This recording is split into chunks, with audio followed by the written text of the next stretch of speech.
Obviously, it's very difficult, and it's not what I would wish upon anyone, and there is great loss. Is that people with an opinion and how quick they are to judge the caregiver.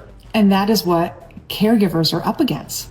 Judgment from others and criticism from others. Bruce Willis was moved to a separate home from his current family. And if you haven't taken care of somebody with memory, dementia, or Alzheimer's issues, you need to be quiet. Actress Demi Moore has sparked major backlash after reports emerged that she criticized Bruce Willis's wife, Emma Hemming, for placing the actor in a professional care home amid his battle with dementia. According to sources, Moore allegedly accused Hemming of abandoning Willis, suggesting he should have remained with family rather than being cared for by professionals. However, online reaction has overwhelmingly sided with Emma, with fans condemning Demi as bitter and obsessed with maintaining the image of being Bruce's true partner. In a recent interview with Diane Sawyer on ABC News, Hemming confirmed that Willis had been moved to a care facility due to the severity of his frontotemporal dementia, FTD. She explained that the disease had advanced beyond what she could manage at home, stressing that Bruce now requires constant medical supervision. She revealed that the earliest signs of illness were not memory loss, but noticeable shifts in personality. Once the family received a definitive diagnosis, doctors warned that FTD is progressive, incurable, and ultimately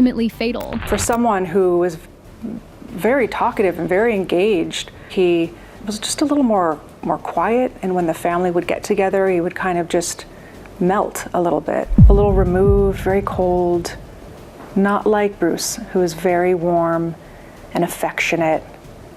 To going the complete opposite of that was alarming and scary. I don't know if he was reluctant or not to go to a doctor, or if he even understood there was a reason you were doing it. I don't think Bruce ever really connected the dots. Dr. Miller says this is a common reaction of FTD patients. The patient is incredibly unaware of what is happening. I think the parts of the brain that allow us to suffer and self-reflect are lost very early in frontotemporal dementia. When her life is cracking apart, she's given a pamphlet and told there's nothing to be done, no cure, no hope. And to leave there with nothing, just nothing. With a diagnosis I couldn't pronounce, I didn't understand what it was. I can only imagine the panic. I was so panicked, and I just remember hearing it and just not hearing anything else. It was like I was free falling. Bruce is still very mobile. Bruce is in really great health overall. It's just his brain that is failing him. But the language is...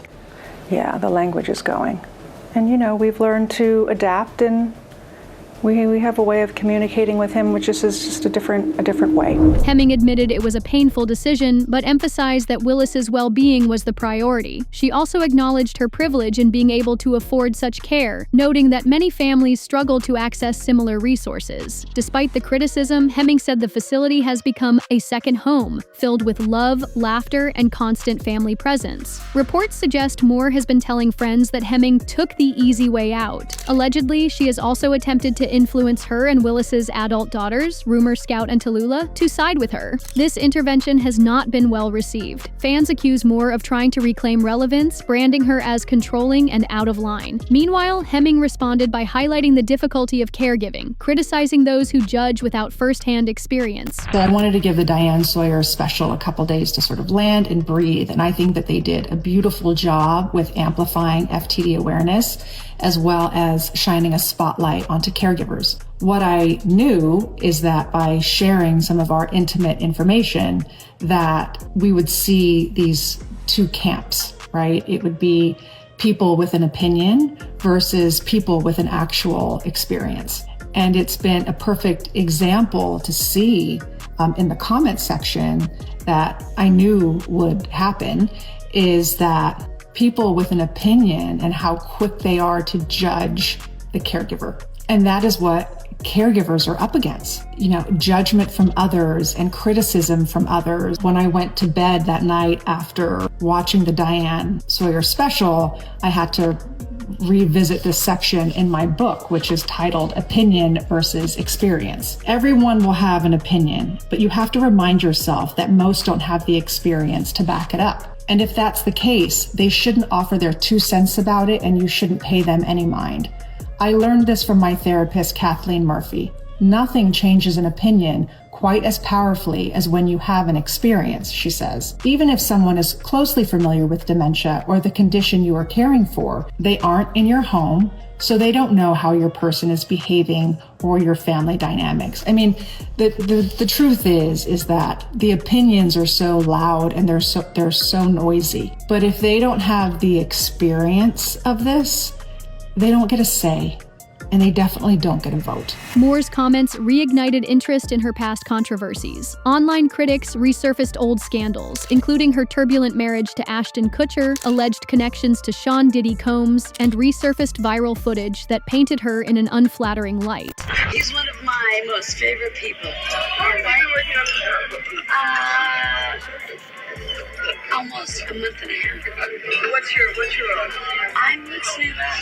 And I'm Philip Danzini and I play Jeremy. You're stealing my part. I'm Miss Lula. Oh, okay. Because I love Philip and he's the only one I love. Do your interview already. All right. I'm listening love but personally I love Philip. And that's it. Okay? We got a new storyline for the producer.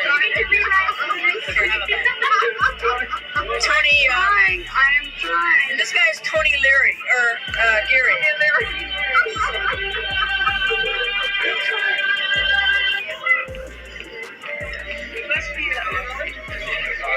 Adding fuel to speculation, singer Jaguar Wright recently suggested that Willis might have been aware of compromising details regarding Moore, Kutcher, and their ties to Diddy's infamous parties. You got Ashton Kutcher in love with Mila Kunis on that 70s show. Then they break up for absolutely no reason after he starts hanging out with Diddy. Then he marries Demi Moore, who drained him of all the adrenochrome she can, and apparently he replenished himself by doing inappropriate things with their daughters. I'm glad, I'm sure you're glad, like Bruce Willis has dementia right now. New speculation emerged after archival photos and reports resurfaced showing Willis attending Diddy's parties in the early 2000s. One 2003 account described a notorious event hosted in Willis's honor where guests were instructed to disrobe in front of the actor. Additional photos captured Willis with Diddy and Will Smith at later parties, fueling theories about what he may have witnessed. Some fans have even drawn connections between Willis's diagnosis and that of talk show host Wendy Williams, who was diagnosed with the same rare dementia within months of him. Moore's criticism has backfired, casting her as an antagonist in the eyes of the public. Meanwhile, Emma Hemming continues to receive praise for prioritizing Willis's health despite the emotional toll. The controversy also underscores broader concerns about celebrity culture, accountability, and the often hidden truths behind Hollywood's glittering facade. What do you think? Did Demi cross the line with her comments? Or was she just trying to stand up for Bruce? Drop your thoughts below, smash that subscribe button, and stay tuned to Whole Mess for the latest on Hollywood's biggest dramas.